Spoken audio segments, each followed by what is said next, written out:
আসসালামু আলাইকুম ওয়া রাহমাতুল্লাহি ওয়া বারাকাতুহু। আলহামদুলিল্লাহি ওয়া কাফা ওয়া সালামুন আলা ইবাদিহিল্লাযিনা ইসতাফা, আম্মা বা'দ, ফাআউযু বিল্লাহি মিনাশ শাইতানির রাজীম। বিসমিল্লাহির রাহমানির রাহিম। ওয়া লা তাকুলু লিমান ইউকতালু ফি সাবিলিল্লাহি আমওয়াত। ওয়া ক্বালা রাসূলুল্লাহি সাল্লাল্লাহু আলাইহি ওয়াসাল্লাম, মান ওয়াসসা আলা নাফসিহি ওয়া আহলিহি ইয়াউমা আশুরা ওয়াসসা আল্লাহু আলাইহি সাইরা সানাতি আও কামা ক্বালা আলাইহিস সালাতু ওয়াসসালাম। সুপ্রিয় দর্শক, নেত্রকোনা টিভি চ্যানেলের পক্ষ থেকে আমাকে মুহররম সম্পর্কে কিছু বলতে বলা হয়েছে। আমি মূল আলোচনা শুরু করার পূর্বে মুহররম সম্পর্কে ভালো জ্ঞান কুরআন হাদিসের আলোকে অর্জন করার জন্যে সর্বপ্রথম দুটি জিনিস আমাদেরকে জানতে হবে, বুঝতে হবে। এক নাম্বার হলো, মনে রাখতে হবে যে আল্লাহ পাক রব্বুল আলামিন মানব জাতির ইহকাল এবং পরকালের কল্যাণের জন্য কিয়ামত পর্যন্ত প্রত্যেকটি ডিপার্টমেন্টে, মেথর থেকে নিয়ে রাষ্ট্র পরিচালনা পর্যন্ত প্রত্যেকটি পদে পদে পদক্ষেপের হুকুম, আহকাম, নিয়ম কানুন, তর্জ তরিকা আল্লাহর নবীর কাছে নাজিল করেছেন, পাঠিয়েছেন। নবী করিম সাল্লাল্লাহু আলাইহি ওয়াসাল্লামের সেই বাতলানু তরিকার নাম হলো শরীয়ত এবং সুন্নাত। আর নবীজির তরিকার বহির্ভূত মন গড়া কুসংস্কারে সংমিশ্রণ, এগুলো মন গড়া কোনো তর্জ তরিকা অনুযায়ী নিজের জীবন পরিচালনা করার নাম হলো বিদআত। আর আল্লাহর রাসূল সাল্লাল্লাহু আলাইহি ওয়াসাল্লাম বিদআত সম্পর্কে বুখারী শরীফে ইরশাদ করেছেন, কুল্লু বিদআতিন দলালা ওয়া কুল্লু দলালাতিন ফিন্নার। প্রত্যেক বিদআত হলো গুমরাহি, পথভ্রষ্ট, আর প্রত্যেক ভ্রষ্টতার পরিণাম হলো জাহান্নাম। আর দ্বিতীয় কথা হলো, মুহররম আসলেই আমরা কারবালাকে টেনে নিয়ে আসি সামনে।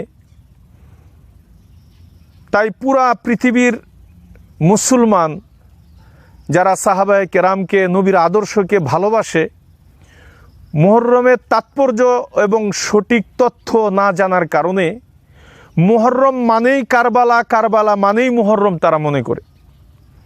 তাই আমি দ্বিতীয় নাম্বার পয়েন্ট আপনাদের সম্মুখে বলছি যে মুহররমের সাথে আর হুসেন রাদিয়াল্লাহু তাআলা আনহুর সেই শাহাদাতের সাথে, কারবালার মর্মান্তিক ঘটনার সাথে শরীয়তের আলোকে কোনো সম্পর্ক নেই, শরীয়তের ভিত্তিতে কোনো সম্পর্ক নেই। কারণ শরীয়ত তো নবী করিম সাল্লাল্লাহু আলাইহি ওয়াসাল্লাম যা রেখে গিয়েছেন কিয়ামত পর্যন্ত, আল ইয়াউমা আকমালতু লাকুম দীনাকুম, এই সিল দ্বারা সেখানেই বন্ধ করে দিয়েছেন। এরপর আর নতুন শরীয়ত কিয়ামত পর্যন্ত আবির্ভূত হবে না। আল্লাহ রাসূল সাল্লাল্লাহু আলাইহি ওয়াসাল্লাম যা রেখে গিয়েছেন, মা আতাকুমুর রাসূলু ফাখুযুহু ওয়া মা নাহাকুম আনহু ফান্তাহু, নবীজির রেখে যাওয়া জিনিস এটাই শরীয়ত, এটাকে আঁকড়িয়ে কিয়ামত পর্যন্ত এই মুমিন মুসলমানদের চলতে হবে। এর বহির্ভূত যা কিছু আছে তা হবে বিদআত, তা হবে বর্জনীয়। সুতরাং কারবালার ঘটনা ঘটেছে আল্লাহ রাসূল সাল্লাল্লাহু আলাইহি সাল্লামের ইন্তেকালের বহু পর।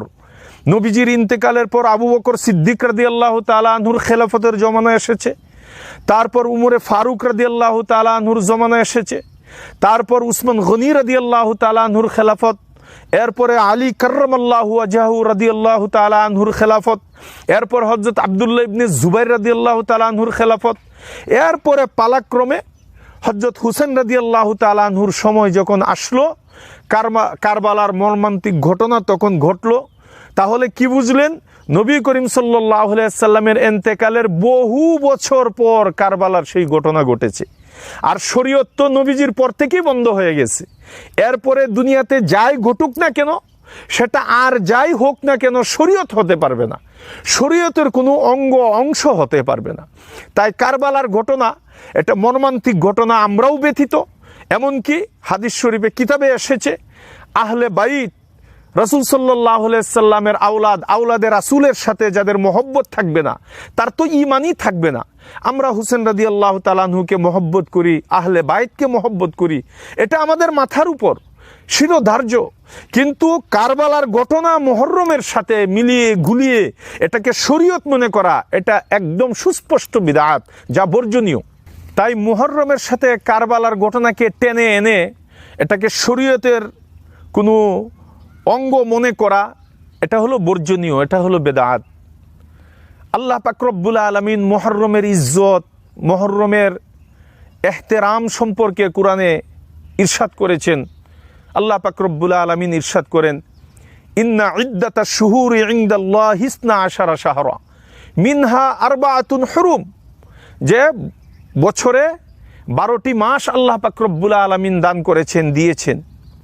এর মধ্যে 4টি মাস আল্লাহ পাক রব্বুল আলামিন ইজ্জতওয়ালা, গুরুত্বওয়ালা এবং সম্মানওয়ালা করেছেন। মিনহা আরবাআতুন হুরুম।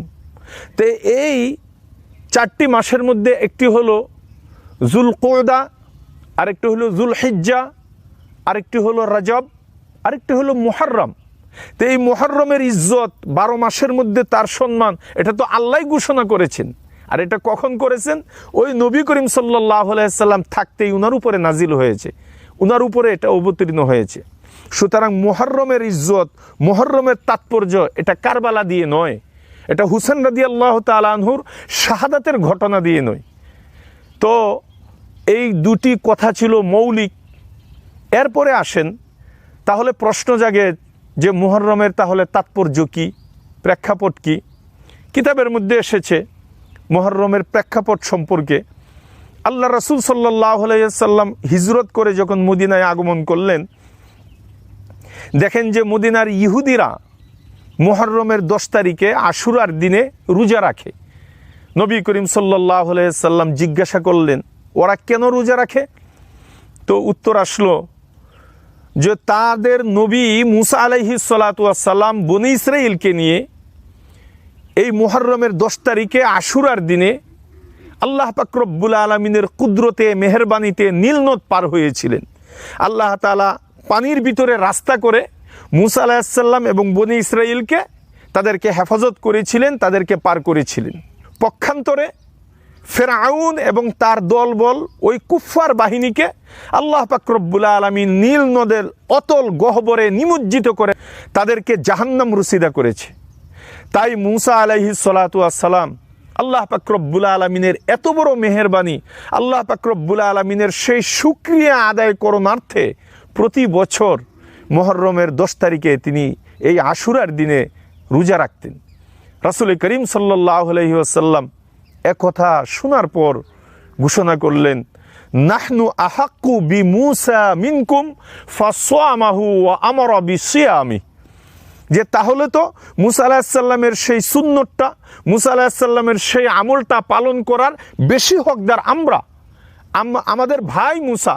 তাই রাসূল সাল্লাল্লাহু আলাইহি সাল্লাম তখন থেকে নিজেও রোজা রাখতেন, ওয়া আমারা বিসিয়ামিহি, এবং সাহাবায়ে কেরামকেও সকলকে রোজা রাখার জন্য নির্দেশও দিয়েছেন। শুধু নির্দেশই দেননি, উদ্বুদ্ধ করেছেন। মুসলিম শরীফের সহিহ মুসলিমের এক হাদিসে এসেছে, আল্লাহ রাসূল সাল্লাল্লাহু আলাইহি সাল্লাম ইরশাদ করেন, আফজালুস সিয়াম বাদা শাহরি রমাদান শাহরুল্লাহিল মুহররম, রাওয়াহু মুসলিম, আও কামা ক্বালা আলাইহিস সালাতু ওয়াস সালাম।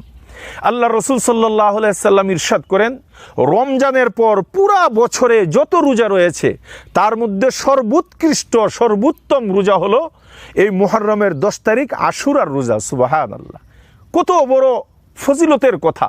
আল্লাহ রাসূল সাল্লাল্লাহু আলাইহি সাল্লাম অন্য আরেক হাদিসে ইরশাদ করেছেন এই আশুরার দিনের রোজার ফজিলত সম্পর্কে, সিয়ামু ইয়াউমি আশুরা ইন্নী আহতাসিবু আলাল্লাহ আন ইউকাফিরা সানাতাল্লাতী ক্বাবলাহ, রাওয়াহু ইবনু মাজাহ, আও কামা ক্বালা আলাইহিস সালাতু ওয়াস সালাম।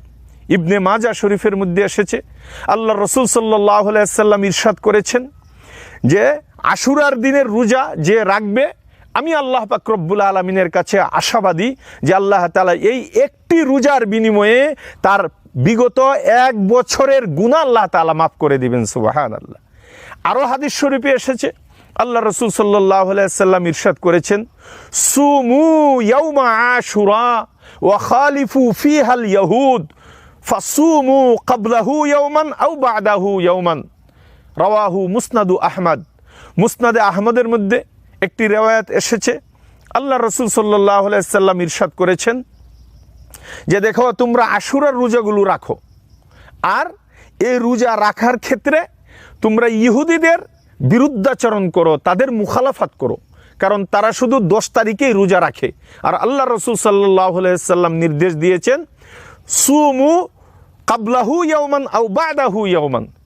এই আশুরার 10ম তারিখের পূর্বের 1 তারিখকে মিলিয়ে তুমি রোজা রাখো, অথবা বাদের এর পরের 1 তারিখকে মিলিয়ে তোমরা রোজা রাখো, অর্থাৎ 9, 10 অথবা 10, 11। তো আল্লাহ রসুল সাল্লাল্লাহু আলাইহি ওয়াসাল্লাম এখানে ইহুদিদের মুখালাফাত করতে বলেছেন। তো মুহাদ্দিসিনে কেরাম এই হাদিসের আলোকে, এই হাদিস থেকে শিক্ষণীয় দুটি জিনিস তারা এখানে নোট করেছেন। 1 নম্বর হলো যে দেখেন, নবী করিম সাল্লাল্লাহু আলাইহি ওয়াসাল্লাম আমাদেরকে ইবাদতের ক্ষেত্রেও ইহুদিদের সাথে সামঞ্জস্যতা বজায় যেন না থাকে, তাদের জন্য মুখালেফাত করি, সেইটার দিকে লক্ষ্য রাখার কথা নির্দেশ দিয়েছেন। ইবাদতের মধ্যেও তাদের সাথে আমাদের কোনো মিল থাকবে না, সামঞ্জস্য থাকবে না।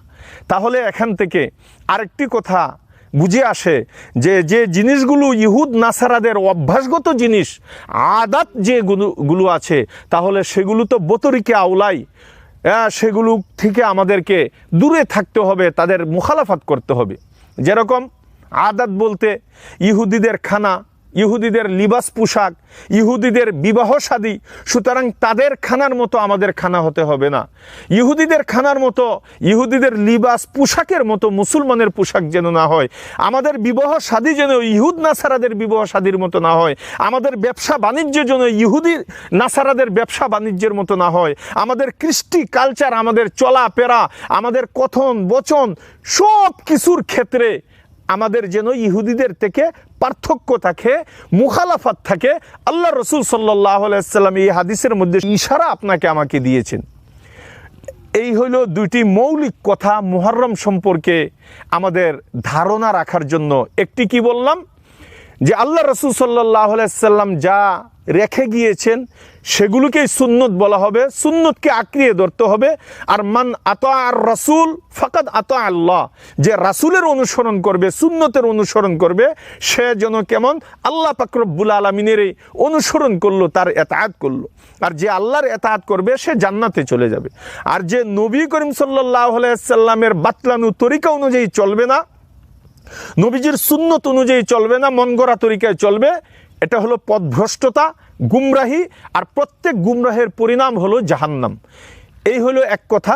আর দ্বিতীয় কথা বললাম মৌলিক, যে হুসেন রাদিয়াল্লাহু তাআলা আনহুর সেই কারবালার মর্মান্তিক শাহাদতের ঘটনার সাথে মুহররমের ঐতিহ্য তাৎপর্যের সাথে কোনো সম্পর্ক নেই। এবার আসেন আরেকটি ছোট্ট কথা নোট করি। কিতাবের মধ্যে এসেছে মুহররমের মৌলিকভাবে 2টি আমল কোরআন হাদিস দ্বারা আমরা পাই। একটি হলো রোজা রাখা, আরেকটি হলো খানা দানা ভালো করা।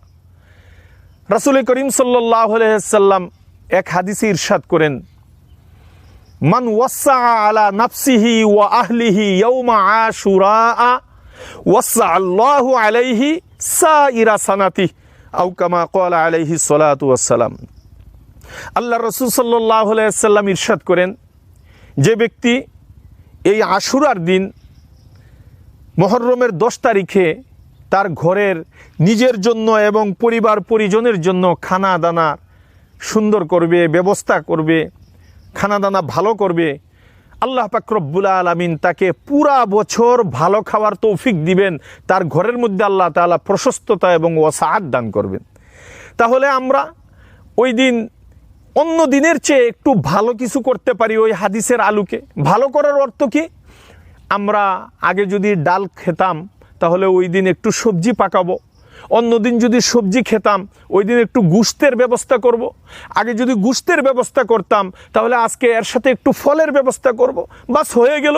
কিন্তু রাসূল সাল্লাল্লাহু আলাইহি সাল্লামের হাদিসের সেই সুসংবাদ যে মান ওয়াসা আলা নাফসিহি ওয়া আহলিহি ইয়াউমা আশুরা ওয়াসা আল্লাহু আলাইহি সাইরা সানাতি, যে আল্লাহ পাক রব্বুল আলামিন যে ব্যক্তি নাকি তার নিজের এবং তার পরিবার পরিজনের জন্য ওই দিন একটু ভালো ব্যবস্থা করবে খানা দানার, আল্লাহ তাআলা সারা বছর তার জন্য ভালো ব্যবস্থা করে দিবেন, ইন্তজাম করে দিবেন। আল্লাহ আমাদেরকে তৌফিক দান করেন।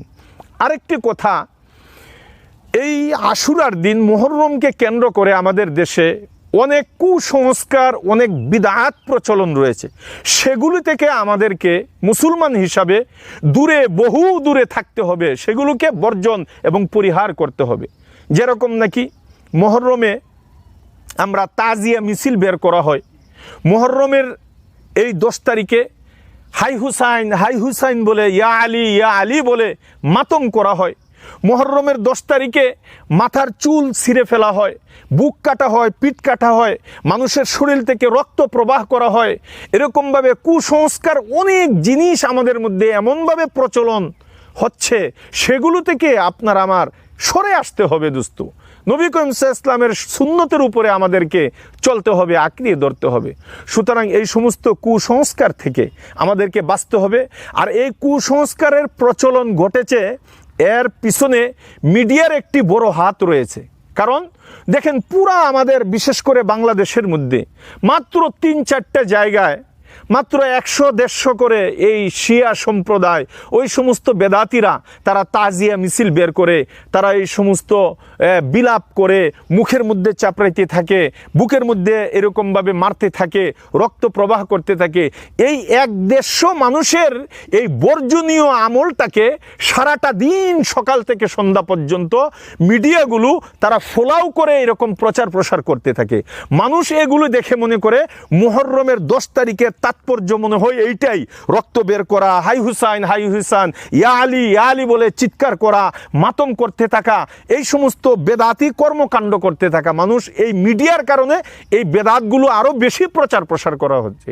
সেগুলো থেকে আমাদের দূরে আসতে হবে। বিশেষ করে আহলে ইলম যারা রয়েছেন, উলামায়ে কেরাম যারা রয়েছেন, এগুলোকে যেহেতু এখন মিডিয়ার জগৎ, যে যেখান থেকে পারেন, যে যেভাবে পারেন, আপনি আপনার আঙ্গিকে এই কথাগুলো, এই সঠিক মাসালাগুলো, নবীর সঠিক সুন্নাতগুলো এরকম একটা একটা করে অল্প অল্প করে এরকম প্রচার প্রসার করতে হবে। আরেকটি কথা হলো এ ব্যাপারে কুসংস্কার, যে এই দিন রোজা রাখার পরে ঘর থেকে চাল, ডাল, টাকা পয়সা, চিনি, ময়দা এগুলোকে উঠিয়ে বিশাল বড় ডেগের মধ্যে পাকিয়ে সব একসাথে একটা অনুষ্ঠান করে সেখানে খানা দানার আয়োজন করা হয়। ও ভাই, রোজার কথা এসেছে, আল্লাহ রাসূল সাল্লাল্লাহু আলাইহি ওয়াসাল্লাম রোজা রাখতে বলেছেন। আপনার রোজা আপনি রাখবেন, আপনার ইফতার আপনি করবেন, কিন্তু ইফতারির জন্য, এর আয়োজনের জন্য পুরা দেশ থেকে 10 জন থেকে সকলের কাছ থেকে উঠিয়ে এরকমভাবে একটা ইন্তজাম করা, ব্যবস্থা করা, এটাও একটা বেদাত, সেটাও বর্জনীয়। সেখান থেকে আমাদের দূরে সরে আসতে হবে। আরেকটি হলো সেই দিন রুটি, হালুয়া, বিশাল বড় বড় এরকম মাছ সাজিয়ে, এরকম জিলাপি, মিষ্টি এইগুলো আয়োজন করে বিশাল এক বেদাতের আয়োজন করা হয়। সেগুলো থেকেও আপনাকে আমাকে দূরে সরে আসতে হবে। আরেকটি শেষ কথা আমি বলতে চাচ্ছি, সেটি হলো হযরত হুসাইন রাদিয়াল্লাহু তাআলা আনহুর শাহাদত বার্ষিকী যেরকমভাবে নাকি এই 10ই মুহররম পালন করা হয়, সেটা আসলে কোনো হক্কানি উলামায়ে কেরাম, কুরআন হাদিস সেখান থেকে আসেনি, সাহাবায়ে কেরামও করেনি, এরকম কোনো কিতাবের মধ্যেও করার কথা বলা হয়নি। তাহলে এটা আসলো কোথায় থেকে? শিয়ারা অতি ভক্তি দেখিয়ে এই কাজগুলো শুরু করেছে। আর শিয়াদের দেখা দেখি আমাদের সরল সোজা কিছু মুসলমান ভাই বোনেরাও এগুলোর মধ্যে তারা জড়িত হয়ে গেছে। সুতরাং সেখান থেকে আরেকটা বেদাত আমাদের দেশে প্রচলন রয়েছে, যে হুসাইন রাদিয়াল্লাহু তাআলা আনহুর যেহেতু মৃত্যুবার্ষিকী পালন করা হয়, তাহলে আমার আব্বার, আমার আম্মার, আমার দাদা দাদি, আমার নানা নানি, আমার বড় নেতা, আমার বড় অমুক, আমার বড় তমুক, ওদের কেন মৃত্যুবার্ষিকী আমরা পালন করব না? সেখান থেকে এই বিদাত আপনার আমার ঘরের মধ্যেও ঢুকেছে। এই জন্য আমরা কি করি, প্রতি বছর অমুক নেতার, তমুক নেতার, আমার বাবার, আমার দাদার মৃত্যুবার্ষিকী আমরা এই প্রচলনটা ঘটাচ্ছি। সেটাও আস্থা বেদাত।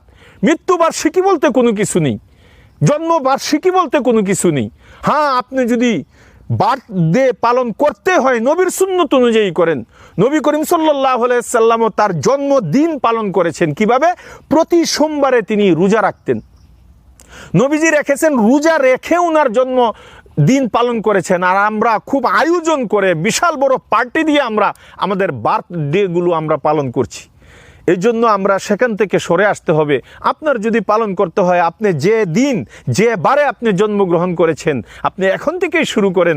নবীর সুন্নত হইল এটা, আপনি সেই দিন পুরা আজীবন আপনি আল্লাহর শুকরিয়া আদায় করণার্থে আপনি রোজা রাখেন, যে আল্লাহ তোমার লাখো কোটি শুকরিয়া, এই দিন তুমি আমাকে পৃথিবীতে পাঠিয়েছো, আমি আসমান দেখেছি, পৃথিবী দেখেছি, তোমার এই নিয়ামত নাজ নিয়ামত আমি দেখেছি। এই জন্য আল্লাহ রাসূল সাল্লাল্লাহু আলাইহি ওয়াসাল্লামের সুন্নাহ অনুযায়ী আপনিও এই দিন রোজা রাখতে পারেন।